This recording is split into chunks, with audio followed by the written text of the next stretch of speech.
In a city made of gold, two queens ruled without crowns. One born to power, the other built it. Their battlefield wasn't a war zone. It was a ballroom. Their weapons, chandeliers, champagne, and names whispered in the dark. And at the heart of it all, a woman willing to sacrifice everything to win one invitation. Part 1. The Rules of the Game. New York, 1880. A city alive with light and ambition. Gas lamps glowed on Fifth Avenue. Carriages rattled on cobblestone. And behind every gilded door, a dynasty was being built. But beneath the glitter, invisible lines were drawn. Lines not of wealth, but of blood. This was the war between old money and new, and no one guarded those lines more fiercely than Mrs. Caroline Astor. Before film, before fame, she was fame. Her approval made men. Her silence destroyed them. They called her only one thing, the Mrs. Astor. She was elegance made flesh, a living symbol of power wrapped in pearls. Her mansion on Fifth Avenue shimmered like a crown. Every mirror inside reflected the same truth: who belonged and who never would. Her right hand was Ward McAllister, the man who turned gossip into gospel. Together they built a system, rules for who could rise and who would never touch the throne. And from that system came a single commandment: the 400. There are only 400 people in New York who matter, he said, because Mrs. Astor's ballroom can hold no more. At first, it sounded like a joke. By morning, it was law. To be on the list was triumph. To be off it was oblivion. Doors opened, fortunes shifted, marriages became strategy. And in the silence left behind, a new name began to rise: Alva Vanderbilt.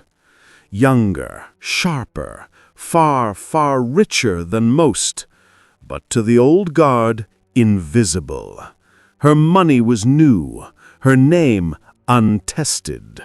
Born in the South, married into the Vanderbilt empire of steel and railroads.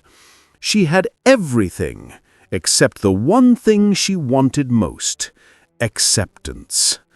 To Mrs. Astor, the Vanderbilts were vulgar. Rich, yes, but refined? Never. They had no pedigree, no history. Their fortune was forged by industry, not inheritance. So the gates stayed closed. But Alva Vanderbilt was not a woman who waited for permission. Where others saw rejection, she saw an opening. She studied high society like a general studies war. Every rule, every ritual, every weakness. If reputation was currency, she would mint her own. She invited editors, artists, powerful wives. She donated to causes. She let her name appear in whispers and then in headlines. She didn't beg for entry. She built her own door, and she made the world watch her open it. But the war was far from over. Every time Alva hosted a dinner, Mrs. Astor hosted two. Every article praising Alva was followed by a whisper calling her vulgar. Alva didn't care. She wasn't playing for approval. She was playing for history. Then came her masterstroke, architecture. If they would not let her into their homes, she would build one they couldn't ignore. She hired America's best architect, ordered marble from Italy, chandeliers from France, a palace on Fifth Avenue, a French chateau carved in gold and glass. When it was finished, the city stopped to stare. It wasn't just a house, it was a warning. Alva had built not a home, but a throne, and she would rule from it with silk, with steel, and with strategy. But the queen stayed silent. Mrs. Astor didn't visit, didn't write, didn't even send a card. That silence echoed louder than applause. Alva understood then this wasn't about money. It was about the story. Who controlled the narrative? Who appeared in the papers? Who history would remember? So she devised a plan, one final move, a spectacle so grand that the world couldn't look away. A masquerade ball. A night where every rule would break, every mask would fall, and power itself would change hands. As the invitations went out, New York buzzed. One name was missing, Mrs. Astor. Would the Queen attend, or risk being forgotten? Because in this city, built on appearances, even the absence of a queen can look like defeat. The stage was set, the lights were lit, and Alva Vanderbilt was ready to make history. Part 2. The War with the Queen. In New York high society, invitations were more powerful than laws. One woman sent them. The other would do anything to get one. By 1882, the battle lines were drawn. On one side, Mrs. Caroline Astor, the reigning queen of old money. On the other, Alva Vanderbilt, the young upstart with a fortune big enough to buy a kingdom, but not a name. They never fought in public, never raised their voices. But every silence, every name left off a guest list was a declaration of war. For years, Mrs. Astor ruled without question. Her home was the capital of class, her guest list scripture, and her weapon, exclusion. Ward McAllister stood beside her, society's gatekeeper, the man who turned gossip into policy. When asked about the Vanderbilts, he smiled and said, "They have money, but not manners." Those 5 words cut deeper than any sword. They spread through New York's parlors like perfume, sweet and poisonous. Money, but not manners. Alva heard it all, and she smiled. Because unlike her rivals, she didn't want to be accepted. She wanted to win. She studied Mrs. Astor's empire, every charity, every committee, every opera box. She mapped alliances like a general before battle. If society was a chessboard, she would flip it. While others begged for approval, Alva built strategy. She understood that taste wasn't inherited, it could be learned. Power wasn't given, it could be built.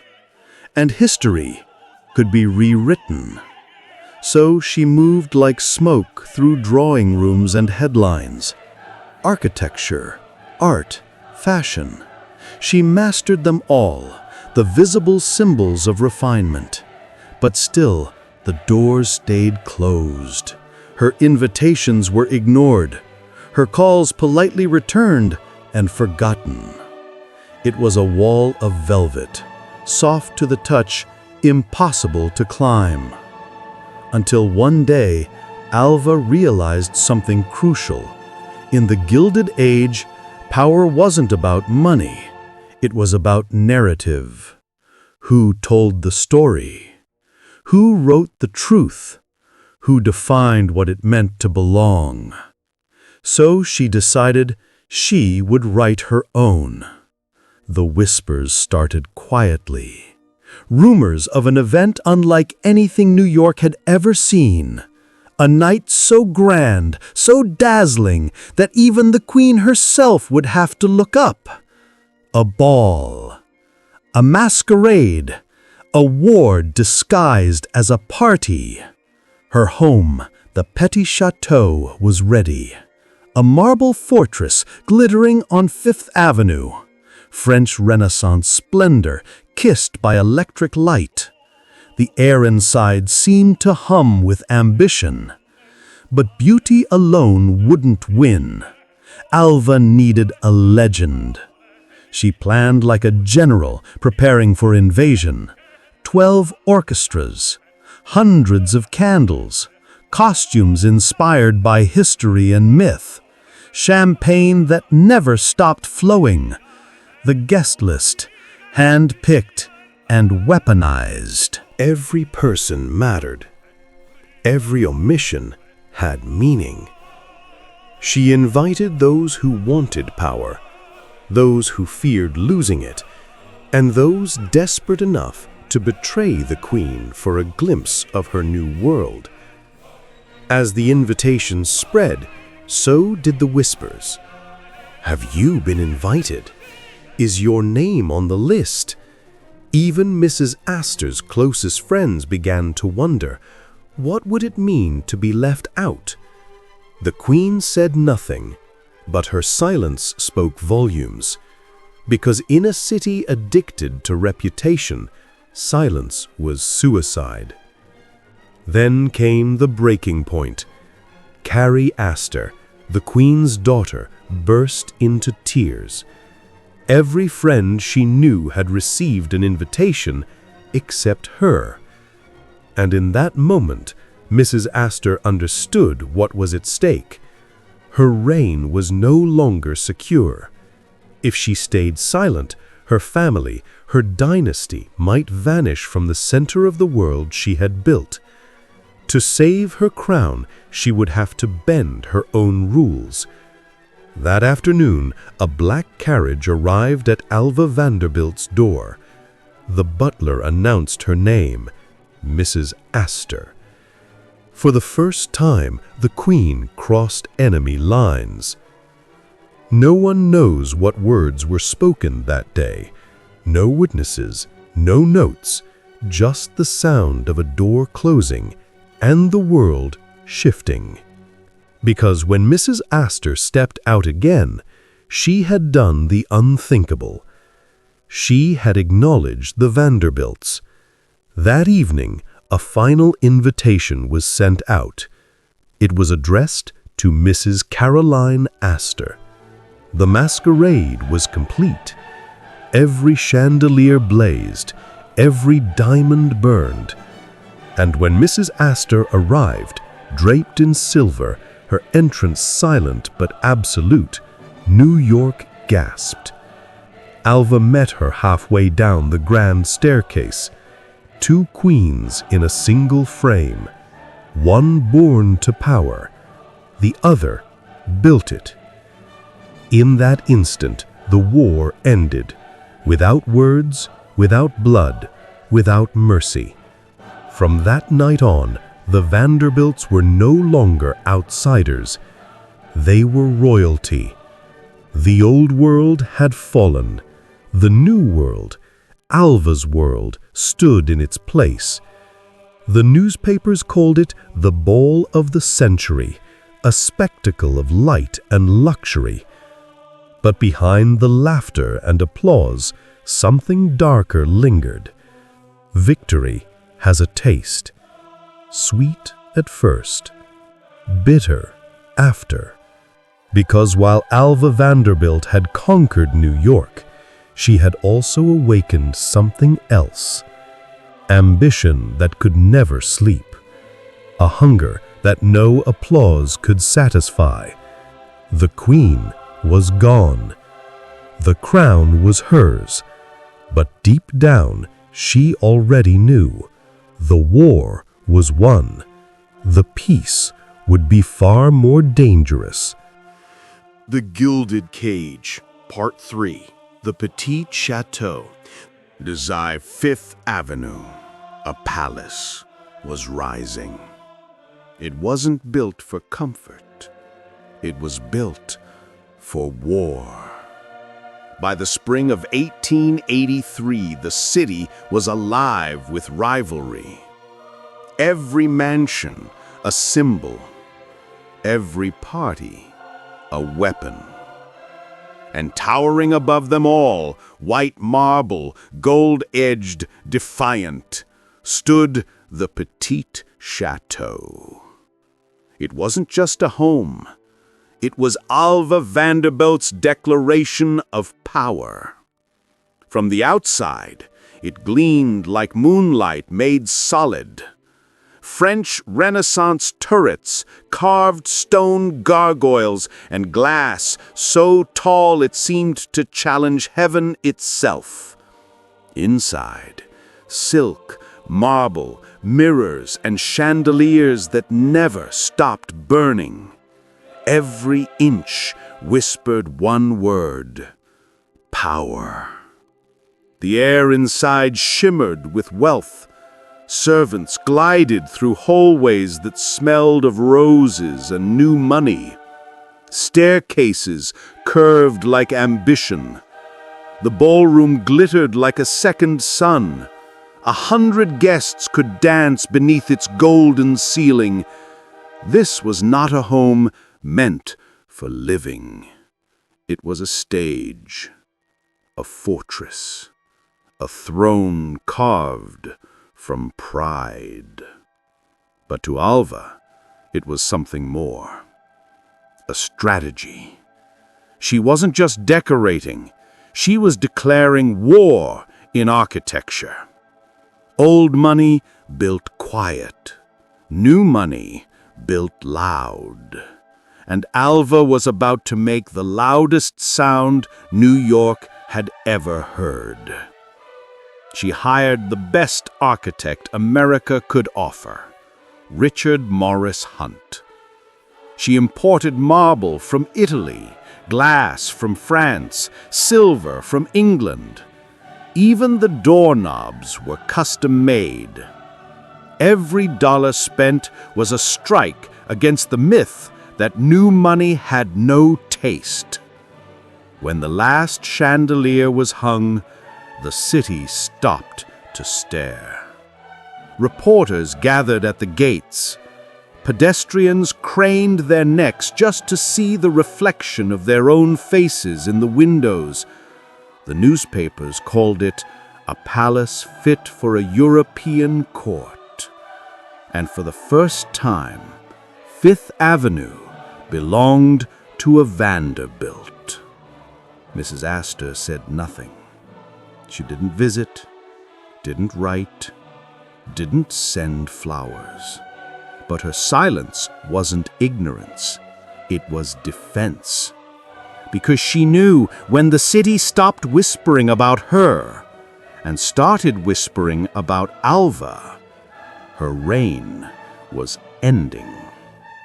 Still, Alva wanted something more than admiration.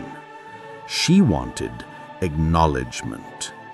Recognition from the one woman who refused to speak her name. Weeks passed.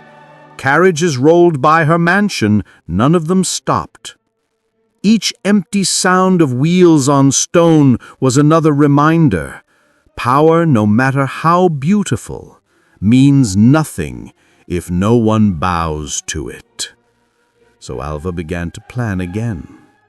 Not for another house, not for another painting or jewel, but for a moment. One perfect, unforgettable moment that would make the queen break her silence. The plan? A masquerade. Not just a ball, the ball. The grandest, most impossible party New York had ever seen. If Mrs. Astor wouldn't open her doors to Alva, then Alva would open hers to the world. For weeks, the city buzzed. Dressmakers were overworked. Jewels disappeared from display windows. Carriages lined up outside tailors at midnight. New York was transforming into a stage for one woman's revenge. The guest list was ruthless. 1,200 names, each invitation hand-picked like a bullet. She invited everyone who mattered, and everyone who secretly wanted the old guard to fall. Editors, artists, heiresses, bankers, people on the edge of power, desperate to be seen, desperate to belong. And the name everyone whispered about was the one not on the list: Mrs. Astor. The Queen was erased, publicly, deliberately, and she could no longer pretend not to care. Because even power must be seen to exist, and if she wasn't there, then maybe, for the first time in decades, she no longer ruled the room. Then came the breaking point. Carrie Astor, her daughter, came home crying. Every friend she had was going to the Vanderbilt ball except her. That single tear cracked the wall of silence. Mrs. Astor did no one believed she ever would. She went to Alva Vanderbilt's door. A black carriage, a quiet arrival. No reporters, no crowd. Just the Queen walking into her rival's kingdom. No one knows what they said behind those marble doors. But when Mrs. Astor stepped out again, her name was on the guest list. That night the Petit Chateau blazed like a second sun. Carriages stretched for blocks. The street shimmered with jewels and silk. Inside, 12 orchestras, 1,000 candles, champagne like rivers of gold. The air itself hummed. And then the doors opened. Mrs. Astor had arrived. The music paused. Every head turned. Alva stood at the top of the staircase, radiant, victorious. Their eyes met. No words, no smiles, just recognition. The Queen had come to kneel. That night, the city changed. New York no longer belonged to the old families. The Vanderbilts had rewritten the rules. From that night on, Fifth Avenue was no longer just a street. It was a symbol of ambition, power, and transformation. And Alva Vanderbilt, the woman once shut out of every ballroom, had become the name on everyone's lips. She had turned exclusion into empire, and her palace, her Petit Chateau, was no longer just a home.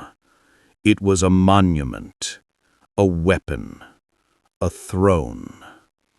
The Queen's silence was broken, and New York would never sound the same again.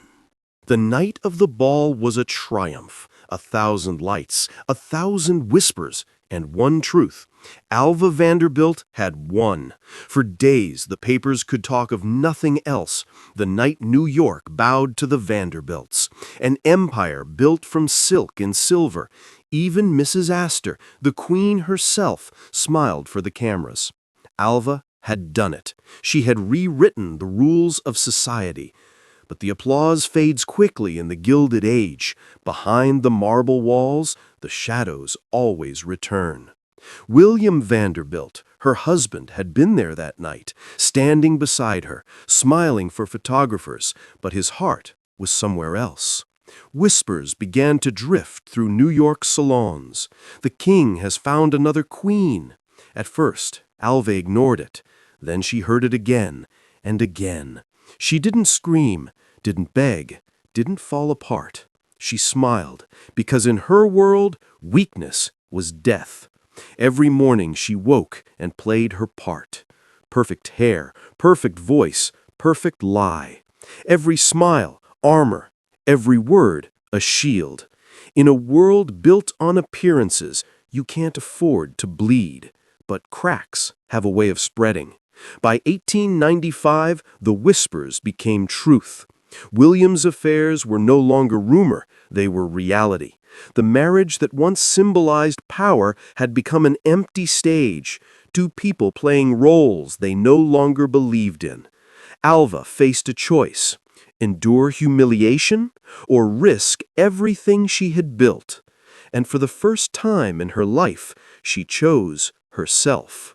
She filed for divorce. It was an earthquake. No woman of her standing had ever done it before. New York gasped. Not at William's betrayal, but at hers. A woman who left her husband wasn't brave. She was scandalous. But Alva didn't care. She walked through the storm with her head high, and when the papers attacked her, she let them. Because for the first time, the story was hers to tell. The woman who challenged Mrs. Astor, they said, has now challenged her own husband. They meant it as an insult. It sounded like prophecy. And for a moment, the city that once mocked her finally respected her. But every victory has its price. Her daughter, Consuelo, was growing up, gentle, kind, dreaming of love. And Alva, who had fought so hard for control, was about to lose hers. Across the ocean, in England, a man was running out of money. Charles Spencer Churchill, the Duke of Marlborough, a title worth more than gold, but without a fortune to sustain it. He needed an American heiress, and Alva needed a crown. If her daughter married a duke, the Vanderbilt name would no longer be new money. It would be royal. Consuelo begged her mother not to do it. She cried. She pleaded. She said, "I don't love him."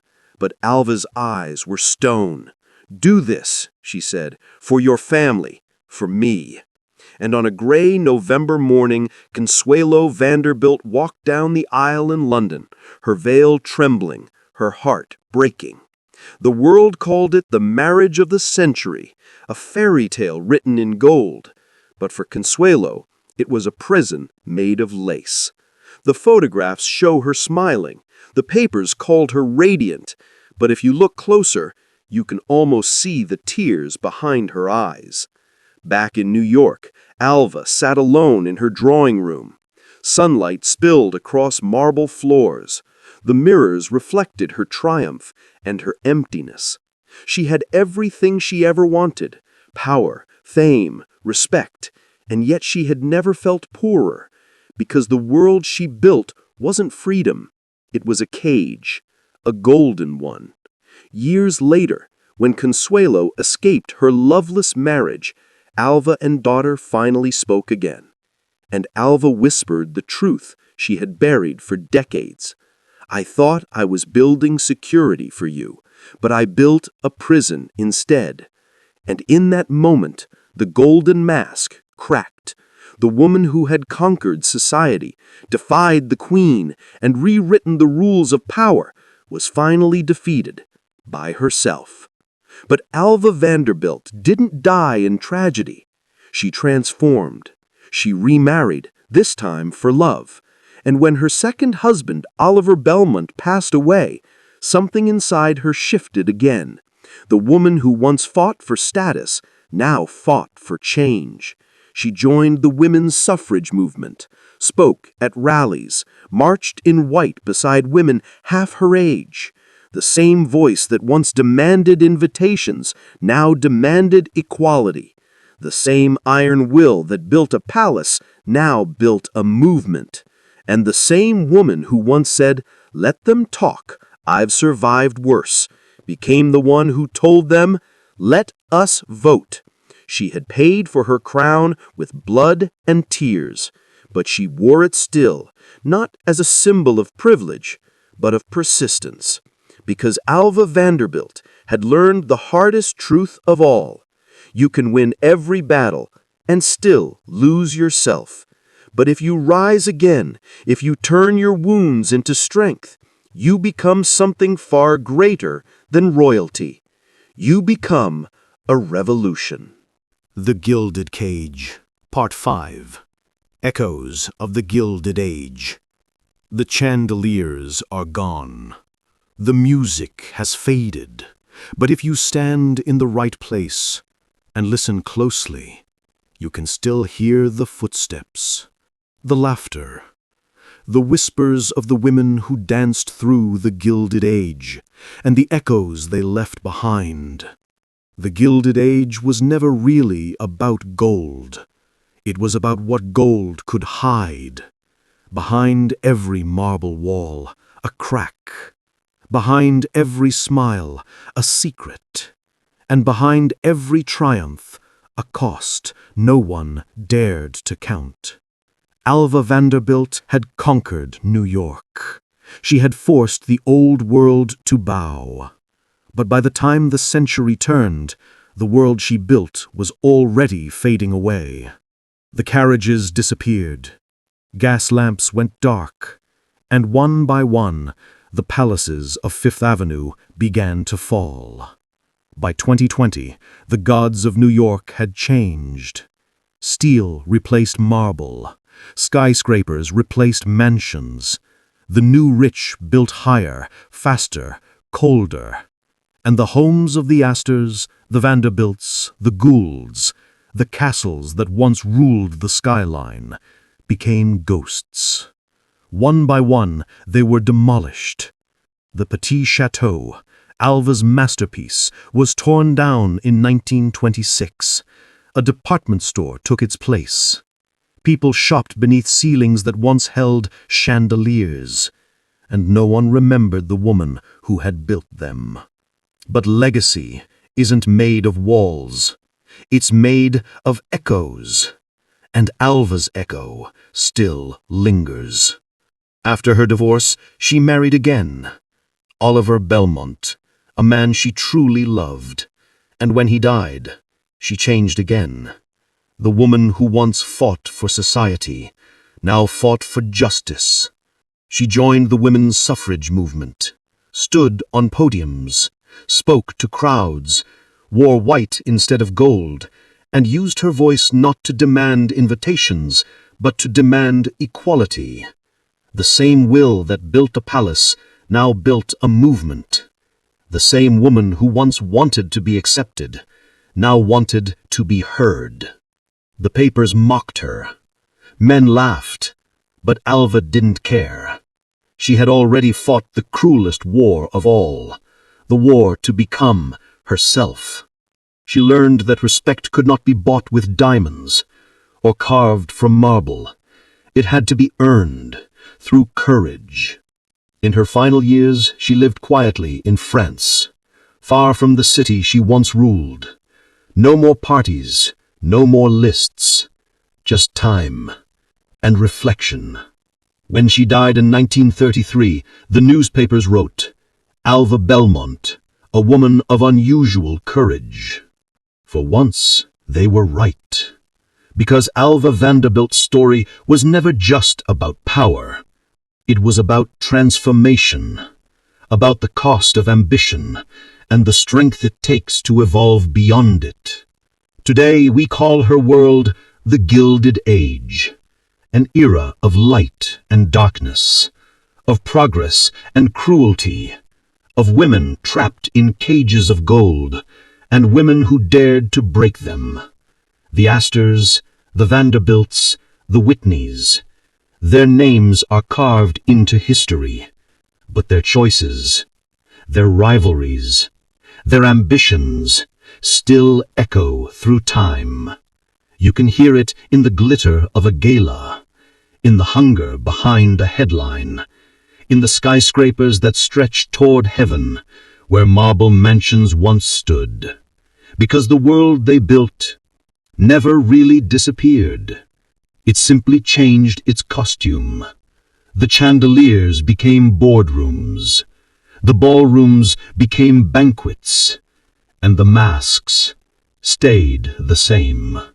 But among all those echoes, one voice still rings clear. Not the voice of the queen she defeated, but the woman she became. A woman who proved that power could be learned, that status could be built, and that freedom was worth the price. The Gilded Age was never an age of gold. It was an age of mirrors. And in every mirror, someone saw a crown.